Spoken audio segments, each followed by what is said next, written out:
Hoje não está escrito o que acontece quando alguém morre.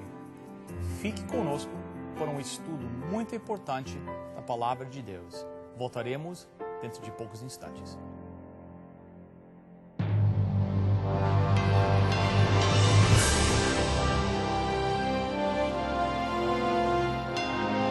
Venceu a prova do tempo. O livro de Deus, a Bíblia. Ainda relevante neste mundo complexo. Está escrito, partilhando mensagens de esperança ao redor do mundo.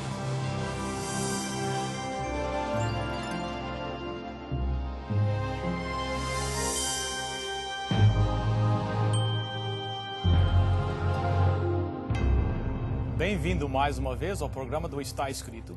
E bem-vindo aos meus convidados, o pastor Nemuel, que já é um convidado regular aqui no programa, e o pastor Roger. Muito obrigado pela vocês terem aceito o nosso convite. Hoje nós vamos estudar um assunto que eu acho que é um dos mais importantes, onde existe, na minha opinião, uma das maiores controvérsias ou confusão no mundo religioso. É o assunto da morte.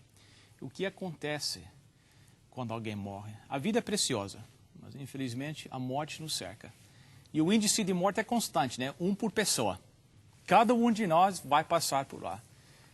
Então isso causa as pessoas a terem interesse para saber o que acontece quando nós morremos. Os cientistas não podem explicar isso, não têm resposta para isso. Os filósofos não têm resposta.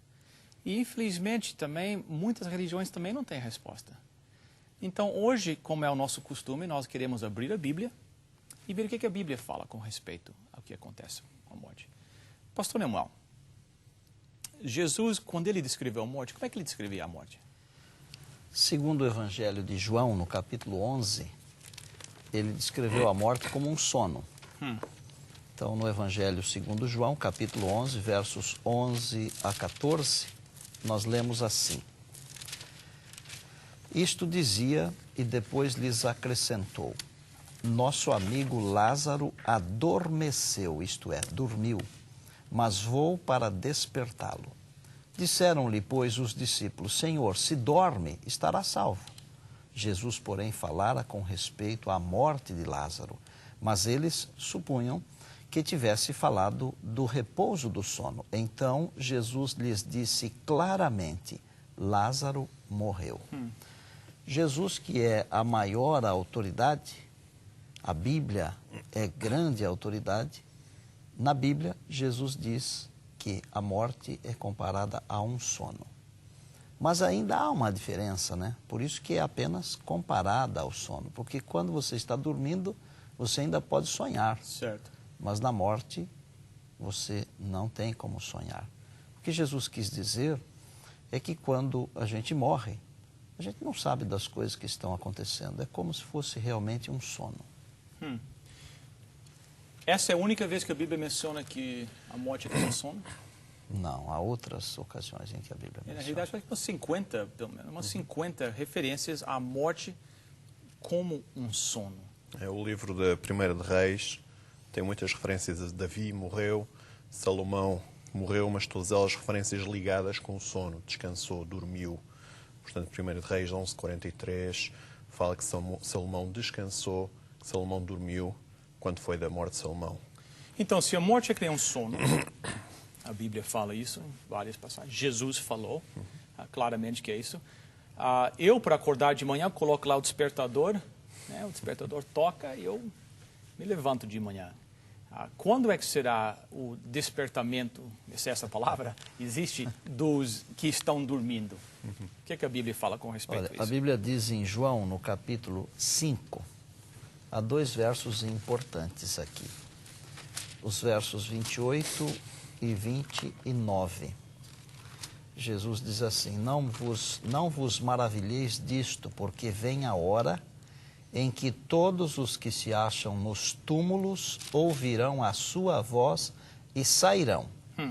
Os que tiverem feito o bem para a ressurreição da vida, e os que tiverem praticado o mal para a ressurreição do juízo. Quando é que vem essa hora? Quando o Senhor regressar. Agora, a Bíblia está falando aqui de dois eventos, duas ressurreições, né?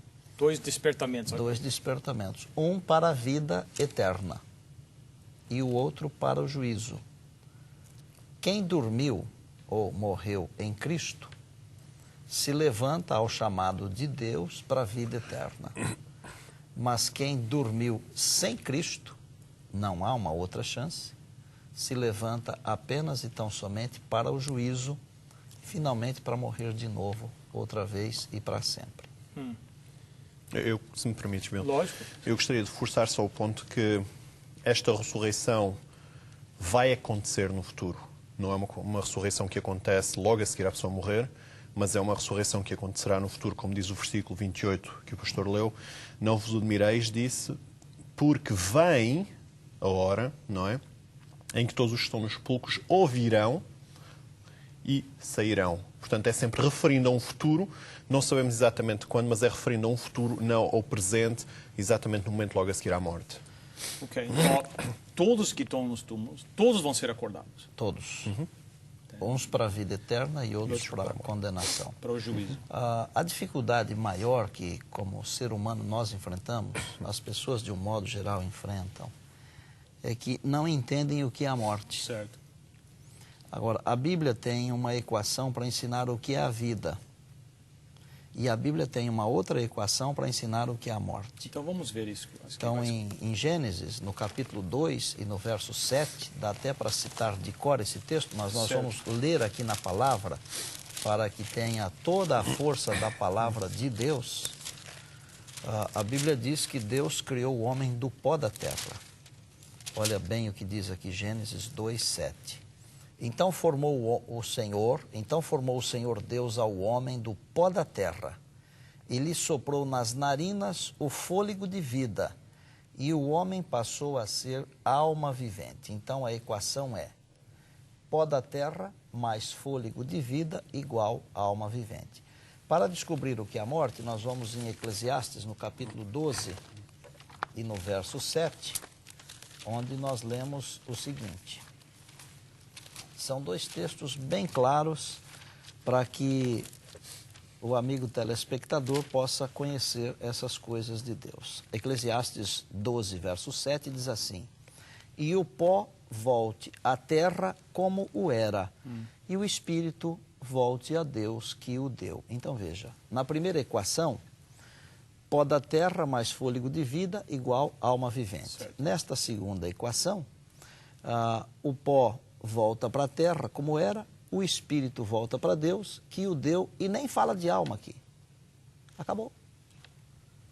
Então, é uma coisa que precisa ser compreendida para a gente ter tranquilidade, né? Isso é importante. Posso ilustrar usando um auxiliar? Quando fala, portanto, que Deus formou o homem da terra, vamos imaginar que este balão que eu trouxe aqui comigo é o corpo. Deus formou o homem, portanto, usando a terra, os elementos da terra, e este balão representa isso. E depois, a seguir, em Gênesis, normalmente como foi lido, diz que Deus soprou nas narinas do homem o fôlego da vida. Eu vou fazer o mesmo.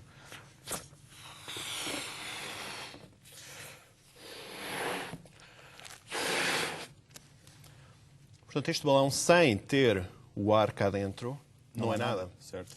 Mas quando tem o ar, este balão já representa aquilo que as crianças se excitam, aquilo que as crianças gostam de ver, um balão inteiro. Lógico. Agora, quando nós morremos, o que acontece é o seguinte: o ar desaparece, o corpo volta ao pó da terra e fica assim. E o que aconteceu com o balão? Desapareceu também. Não existe mais. Desapareceu.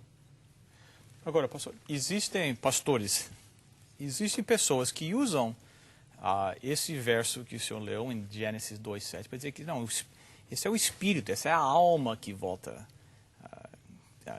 porque como a Bíblia lá fala que a combinação de pó e o fôlego criou uma alma. Então a Bíblia não diz que eu tenho uma alma, a Bíblia diz que eu sou uma alma. Eu sou uma alma. E quando eu morro, o pó volta, né, o pastor Roger demonstrou com o balão, aquele elemento que Deus dá, que é o elemento da vida, o fôlego, volta para Deus, e a alma deixa de existir, desaparece. Em Jó, diz que, Jó capítulo 27, né, verso 13, Jó 27, verso 13, enquanto em mim estiver a minha vida e o sopro de Deus nos meus narizes. Então, algumas traduções dizem o Espírito de Deus em meus narizes. Então, o que ele está dizendo? Que ele tem um fantasma no nariz? Não, é o sopro, é o fôlego, aquele alimento que apenas Deus pode dar, que cria uma alma vivente. É um bocado como se fosse um interruptor de eletricidade. Nós entramos num quarto, está escuro, ligamos a eletricidade e há luz, faz-se luz. Não significa que essa eletricidade ou que esse interruptor é realmente a eletricidade em si mesmo. É só o mecanismo para trazer luz àquele local. O fogo de Deus não é uma alma que Deus põe dentro do ser humano, é só aquele interruptor que faz com que a equação, como foi aqui apresentada, fique completa e que então o homem se torne uma alma vivente. Aliás, se me permite, quando o texto fala em espírito, a palavra realmente no original que é usada, tanto no Velho Testamento como no Novo Testamento, seria ruá no Velho Testamento e pneuma no Novo Testamento. E eu pensando nisso, lembrei-me, muitas vezes nós quando vamos à praia, por exemplo, levamos aqueles colchões pneumáticos, não é? Colchões que nós enchemos com ar, pneumáticos, para podermos nos divertir. Ora, esse colchão, quando nós enchemos, não estamos a encher o colchão com pneuma, entre aspas, com almas, mas enchemos o colchão com ar. E realmente a palavra que usa espírito, usando a tradução de pneuma, é simplesmente o ar, é o sopro de Deus. Não é a alma ou não é algo que esteja aí voando no ar, mas é o sopro de Deus. Porque na realidade, se fosse assim, então nós seríamos imortais. Mas só Deus possui a imortalidade, não é? Na verdade, o homem quer ser imortal, né? Mas a Bíblia diz, em 1 Timóteo 6,16, e eu posso ler isso aqui, pastor Bill, que o único que possui a imortalidade é Deus. Veja o que está escrito em 1 Timóteo 6,16. O único que possui imortalidade, que habita em luz inacessível, a quem homem algum jamais viu, nem é capaz de ver. A ele honra e poder eterno. Amém. Que está falando de Deus. Somente a divindade possui imortalidade, né? Lá no jardim, quando o inimigo se utilizou de uma serpente para dizer à mulher que poderiam comer, que não morreriam, ele implantou também uma semente, dizendo, olha, você pode comer porque você é imortal, você não morre. E esta é uma grande mentira, porque a palavra de Deus diz que o único que possui imortalidade é Deus. Nós temos que nos apegar a Deus, porque um dia Ele também nos conferirá essa imortalidade, quando tudo aqui terminar, né? Mas hoje nós somos mortais. A alma que pecar, essa morrerá. É interessante que Tiago, e acrescentando ao que foi aqui mencionado, Tiago fala no capítulo 4, versículo 14, no entanto não sabeis o que sucederá amanhã, que é a vossa vida. Sois um vapor que aparece por um pouco e logo se desvanece. Portanto, ele compara a nossa vida como um vapor que existe durante um período de tempo, mas depois desvanece. Quando nós sabemos, quando olhamos para um vapor, que o vapor ao desvanecer-se simplesmente deixa de existir, desapareceu, mas que existiu durante um momento e depois passou. Se nós estivéssemos no céu, ou a nossa alma estivesse vivendo depois, certamente nós teríamos alguns pensamentos. Mas a Bíblia é bem clara, no livro de Salmos, né? Que quando a pessoa morre, Salmo 146, eu acho que é, versículo 4. Que fala que quando a pessoa morre, os seus pensamentos deixam de existir. Então nós paramos de ter atividade cerebral, né? Pensamentos. Agora, se nós estivéssemos morando em outro lugar, tanto seja no céu como alguns dizem no inferno, certamente haveria pensamentos. Mas a Bíblia é bem clara. Que na hora que aquilo acontece, morrem. A palavra morrer significa o quê? Deixar de existir. Não é viver em outro... O salário do pecado não é viver em outro lugar, em outra forma. O salário é a morte. Acabou a vida. Aliás, a própria definição de morte, basicamente, é a ausência de vida. Portanto, uma pessoa quando morre, não tem vida, é ausência de vida, não é? Mas não é só os pensamentos que cessam também, acrescentando um bocadinho mais no que estavas a dizer, não há obras, não há atividade física, nem louvor. Não há louvor a Deus. Portanto, a Bíblia tem vários versos em que fala que realmente, e demonstra que quando uma pessoa morre, quando é sepultada, que tudo termina, tudo acaba aí. A esperança do cristão é que termina, mas não eternamente, né? E essa é a grande esperança, que um dia Jesus voltará, como nós já lemos, né? E os mortos que morreram, todos os mortos vão ser ressuscitados. E aqueles que morreram em Jesus Cristo para a vida eterna. E aí receberão o galardão. Eu acho, pastor, que o que mais incomoda o ser humano é o incerto, é o desconhecido. Então, o que vai acontecer? Como será? Será que perdemos este ente querido para sempre? E eu, durante muitos anos, eu tenho que confessar que eu tive uma dificuldade grande de aceitar esse assunto chamado morte. Que dá a impressão que a morte sempre vem num momento inesperado. Certo. E leva embora as pessoas que nós mais amamos. Essa é a ideia que a gente tem.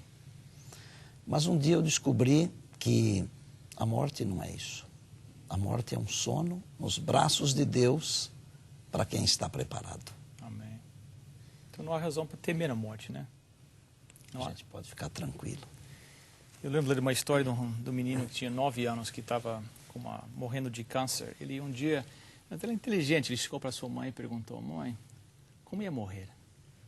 Imagine, pastor, o seu filho chegar e você sabendo que ele está com uma situação que vai levar a vida dele, e perguntar: como é que é morrer? Como é que você explicaria isso? A mãe pediu sabedoria a Deus. Ela disse: você lembra quando você brinca na rua o dia inteiro e vem para dentro, depois do jantar você senta no cadeirão, no sofá, assistindo televisão, você adormece lá? Lembra? Quando você acorda de manhã, onde é que você está? Ah, não, estou na minha cama. É. Porque enquanto você dormia, teu pai te pegou nos braços, te levou na cama, te colocou o pijama. E a morte é assim. Você vai adormecer, mas um dia você vai acordar e você vai ver o rosto do teu pai e o teu Salvador Jesus Cristo. Que sabedoria aquela mãe teve. E já o menino já não temeu mais a morte. E isso nós temos que nos confortar. Tanto é que a Bíblia nos diz que nós temos que nos confortar uns aos outros. Com esse pensamento. Né? Para os pagãos, entendeu? A morte era um adeus para sempre. Mas para os filhos de Deus é apenas uma separação temporária até que Cristo Em 1995, eu passei por uma experiência muito dramática, porque era um sábado e eu recebi o anúncio da morte do meu pai. Quando eu cheguei onde o corpo do meu pai estava, na casa da minha mãe, um dos meus irmãos me disse assim: olha, há pouco tempo o pai disse que se ele faltasse, se ele descansasse no Senhor, ele gostaria que você fizesse o sermão. E para mim foi um choque muito grande, né? Que como fazer o sermão do sepultamento do meu pai se eu tinha, assim, uma dificuldade com a morte?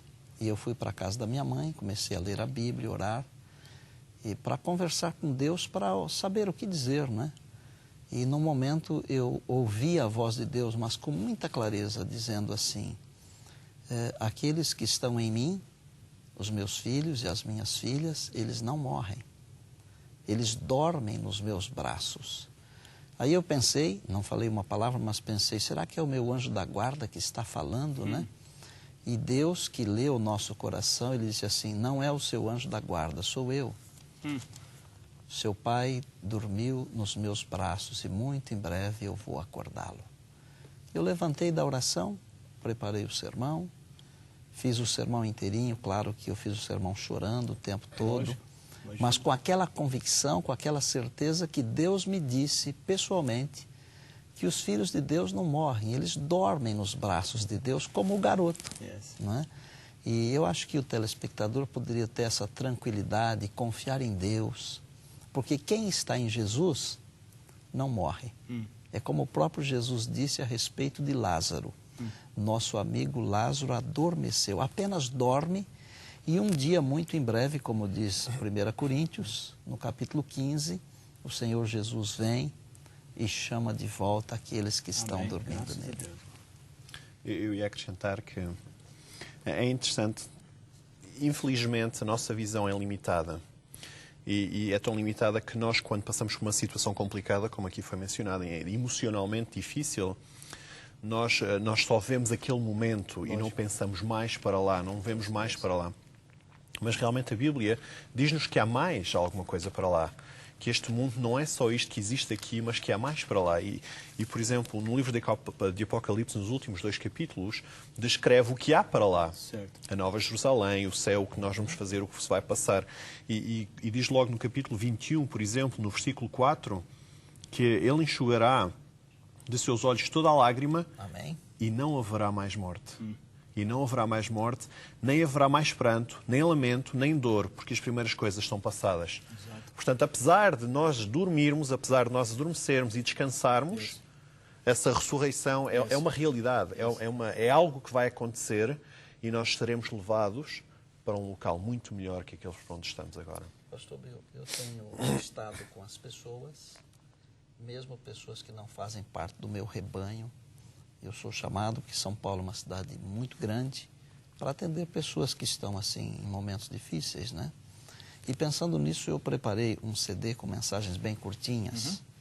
E eu levo para entregar para essas pessoas, para as famílias. E tem sido, pastor, uma inspiração muito grande, uma bênção muito grande, porque é uma mensagem de conforto, algo assim bem curtinho, bem rápido. E a pessoa coloca um texto bíblico, ouve uma mensagem, se anima. Porque o que nós precisamos hoje é de depositar a nossa confiança inteiramente no Senhor. Porque nós não podemos fazer nada em favor da nossa vida. Nós podemos ter até um bom plano de saúde, um bom seguro, mas na hora que o fôlego vai embora, sinceramente, não existe médico, por melhor que seja, que possa dar jeito. Porque os nossos dias, eles estão contados no livro de Deus. Então, o grande segredo é a gente estar nos braços de Deus. Lógico. E viver em segurança, viver com alegria cada dia que Deus nos dá na companhia dEle, desfrutar da companhia de Deus, da companhia dos amigos, Exato. da família, dos irmãos. E quando chegar a hora, perceber que a nossa vida está inteiramente nas mãos de Deus. E aí então, quando Ele voltar, quando Jesus aparecer, Ele nos chama de volta e nos leva para a eternidade. Nós vamos providenciar esse CD, pastor, que o senhor tem para os nossos telespectadores. E daqui a pouco nós daremos algumas informações, como eles podem receber. Mas deixa eu fazer uma pergunta, então. Colocando-me no lugar de alguns dos telespectadores, quem sabe estão assistindo. Se a Bíblia é tão clara, então, que a morte é um sono, que quando a pessoa morre, ela não passa imediatamente para o céu ou para o inferno. Não, a Bíblia é clara. Por que essa doutrina de que os mortos vão para o céu ou para o inferno? Como é que essa doutrina, então, penetrou a igreja cristã? Se a Bíblia é tão clara a falar isso, como é que isso entrou? Quem gostaria de... Não, siga. Muito bem. Nós vivemos num conflito. Então, querendo ou não, isso aqui é um grande conflito. E o telespectador que está nos vendo agora, ele tem que saber que ele também está vivendo um conflito. A grande batalha da vida tem a ver com adoração. Se nós vamos servir ao Senhor nosso Deus, que é o Criador, Mantenedor e Salvador, ou se nós vamos servir a outros deuses. Todas essas doutrinas errôneas que confrontam com a palavra de Deus, que não acertam com a palavra de Deus, elas têm sua origem no príncipe das trevas, que lá no princípio disse, pode comer que não morre. Então, por que da imortalidade? A imortalidade é uma maneira de tentar escapar de uma situação aflitiva. Mas é uma maneira de tentar escapar sem Deus. Sem Deus, certo. Porque Deus já deu todo o recado, toda a orientação, todo o caminho, todo o mapa. Agora, sem Deus, eu tenho que ficar arrumando coisas para tentar solucionar os meus problemas. Então, a solução está em Deus, porque Jesus venceu a morte. Certo. João diz isto, que Jesus falou, João escreveu e retratou para nós. Jesus falou assim, eu sou a ressurreição e a vida. Quem crê em mim, ainda que morra, viverá. E todo que vive e crê em mim, nunca morrerá eternamente. Agora, fora de Jesus não há salvação. Quer dizer, o inimigo pode influenciar as instituições, as igrejas, as pessoas, os teólogos, para ensinarem coisas que são contrárias à palavra de Deus. Mas a solução está em Jesus, unicamente em Jesus.